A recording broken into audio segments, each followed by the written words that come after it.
Welcome back to another installment of a tour of all of my movies. So we've done a lot of this already, but today what we're going to be doing is these DVDs back here. We're starting off with D for Demons.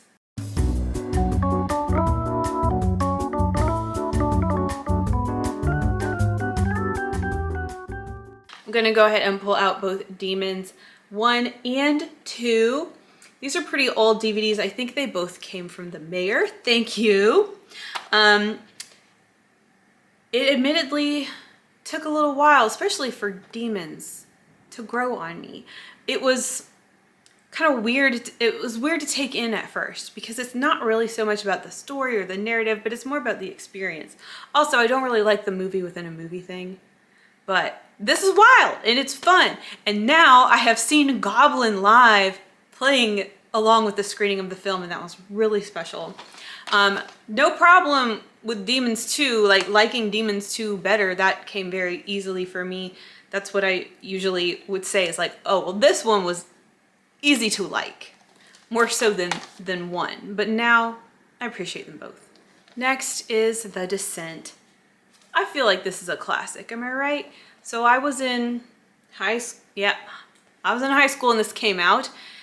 And I found it just to be really, really scary. Like, it was really a standout in terms of scare factor. It really stays with you. It's been several years since I've seen it, but I love caves and stuff. And I had a great time with this movie. Next is this set of Die Monster Die in the Dunwich Horror, 2 Lovecraft-inspired films. This was sent to me by Brian. And crazy story about Dunwich. I watched this. I think I rented it, okay? Because I was getting into Lovecraft in high school, and I'm pretty sure I rented this movie, and it just didn't work for me back then. But I was a child, like I didn't understand. And now seeing it again as an adult, it really is great and it's nice. And I enjoyed Die Monster Die too, for that matter. I think Die Monster Die is based off Color Out of Space. Yeah, and they were both great. So I would love to know what other Lovecraft film adaptations work for y'all.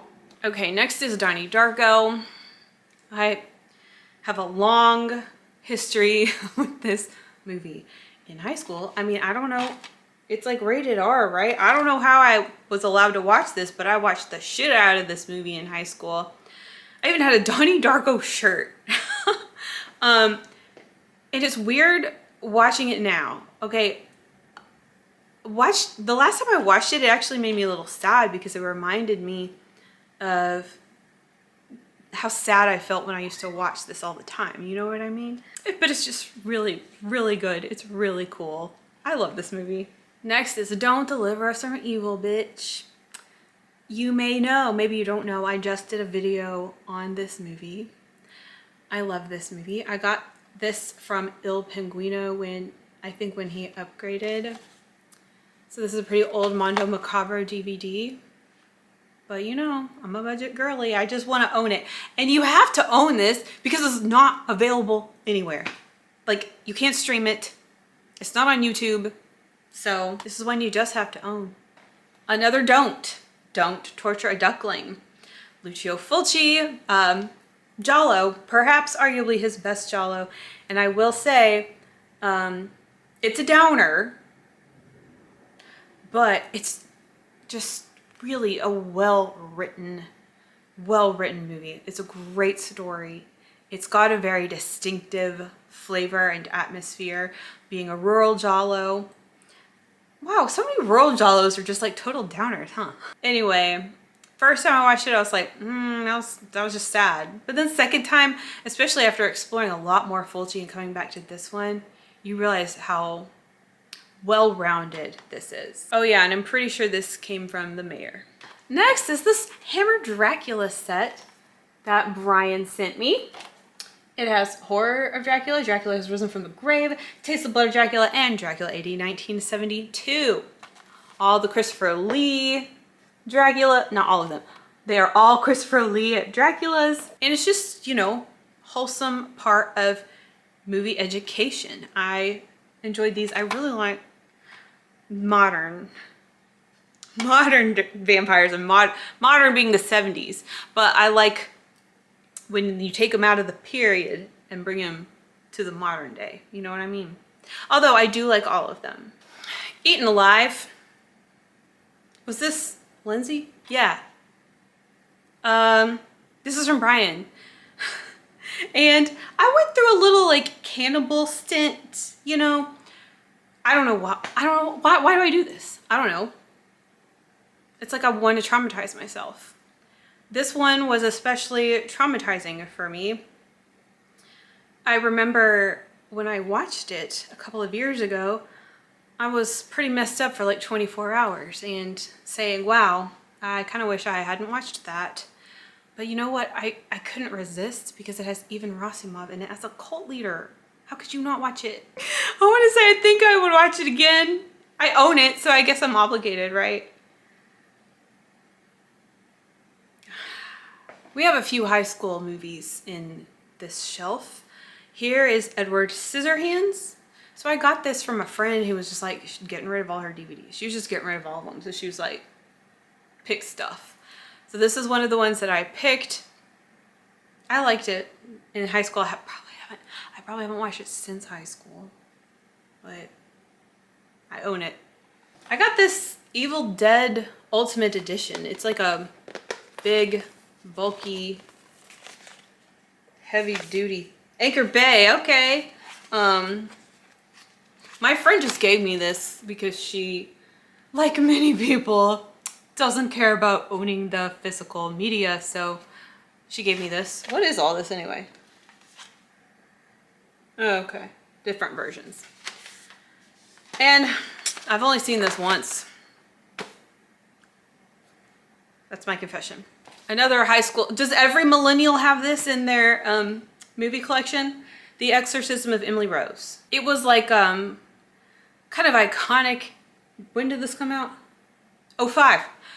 During that time, you know, it was a staple. And so I feel like a lot of us just own it. But again, I haven't seen this one in quite some time. I do love this girl right here. When I saw her in White Chicks, I was like, she should be in a horror movie. And then she was. The Exorcist. What needs to be said?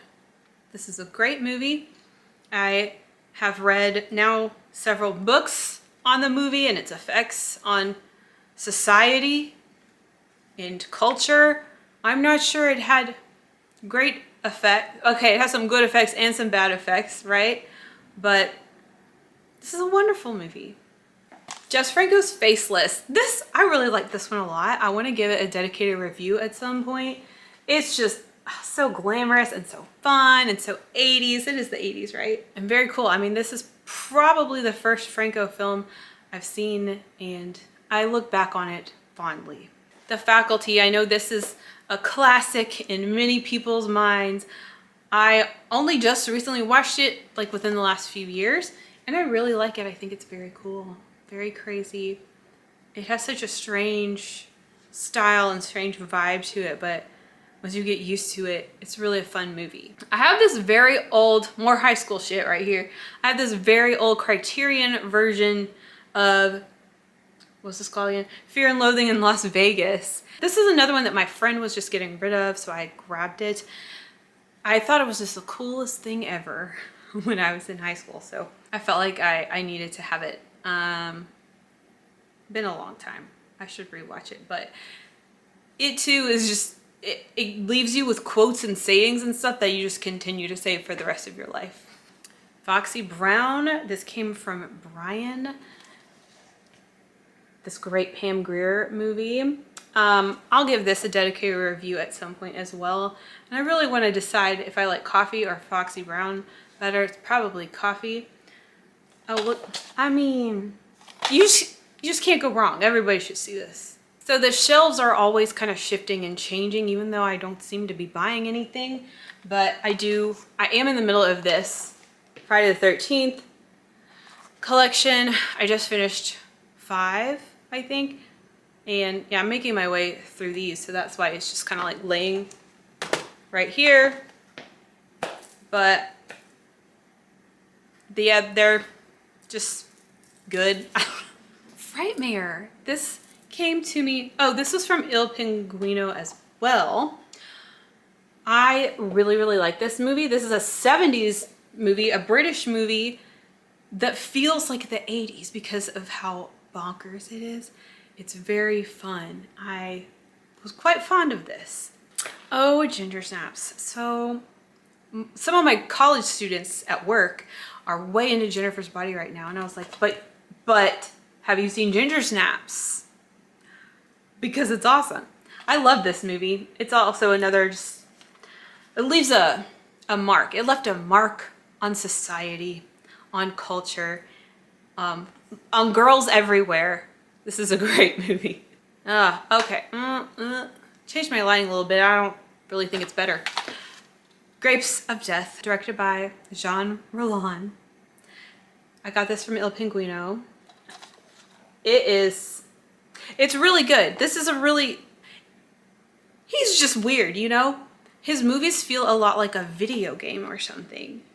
Or, I don't know, you just are watching things happen and it's not really about dialogue so much of the time. Like long stretches of this movie were not about dialogue. But I thought it was just really, really interesting and cool and fun. And funnily enough, I was thinking about drinking wine when I watched this, but ended up not getting any. So maybe that was for the best. The Grudge. I think I got this from the thrift store. Another one that just, it's all up in thrift stores and it's all up on people's movie shelves. I think it's pretty good. I'll have to watch it again and see. I think it's pretty good. Yeah, I mean, that's really all I have to say. Oh no, she's talking about Gummo again. This is my original copy of Gummo, but I do have the Criterion version now. But I'm not gonna go into it. I love this movie. This movie is in my blood. It's in my soul. It is a part of my being. The end. Heathers. This came to me from Natalie. And I need to give it a rewatch. It's been a long time, but I love this. Or I loved it the last time I watched it. I should really prioritize this one. Hocus Pocus. Facts are facts. Man, this is awesome. I love this movie. What movie captures Halloween ambience, Halloween atmosphere like this movie? It's a huge classic. It's a huge hit for a reason, okay? Next is Horror Rises from the Tomb. This came from Brian Paul Naschy.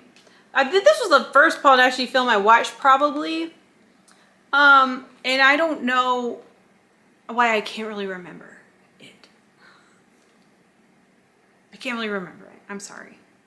I am very honored and privileged to have The House with Laughing Windows, one that has been, it hasn't been so available till just recently. I know it's coming out again, but I have this DVD. I love this movie. I find it to be very comforting. Like after I first watched it, I would put it on when I just needed something cozy to relax to. There's something so gentle and cozy about it, but it does have such an unsettling feeling, and it's just really, really cool. Alrighty. Next, we have The Howling and The Howling 2. You know, these aren't really very much alike. They don't really go together, do they? I watched The Howling 2 first, and then I finally watched The Howling. I love me some werewolves. I think this was really good. It was different than what I was expecting. I think I was like hoping it would be a teenager movie or something, but it's really good, and I love the werewolves. As for this, I don't really know what to say. Sybil Danning is lovely, and these both came from Brian. I think both came from Brian.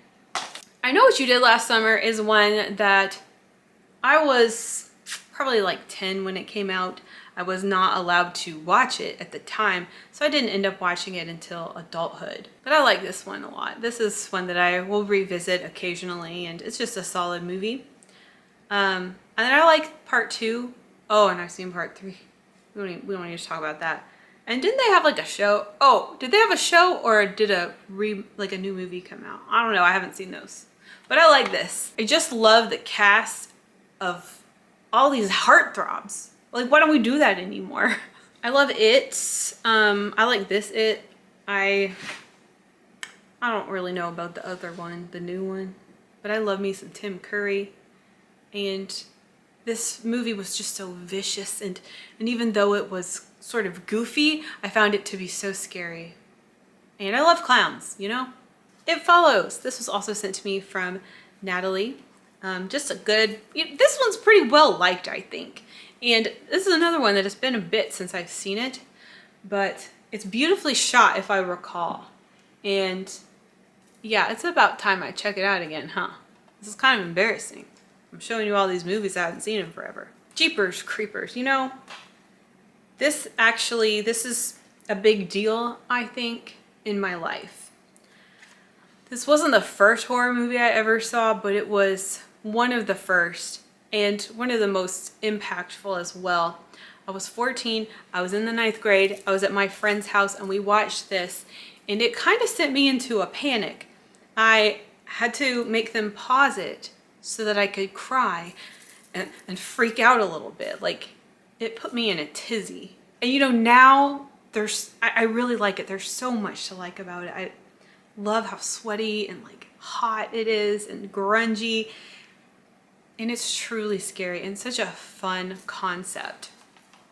And I also have part 2, which I also thought was pretty good, but it has been a little bit. As for part 3, we're just gonna pretend that does not exist. Hey, didn't they make a part 4? Cause I think they did.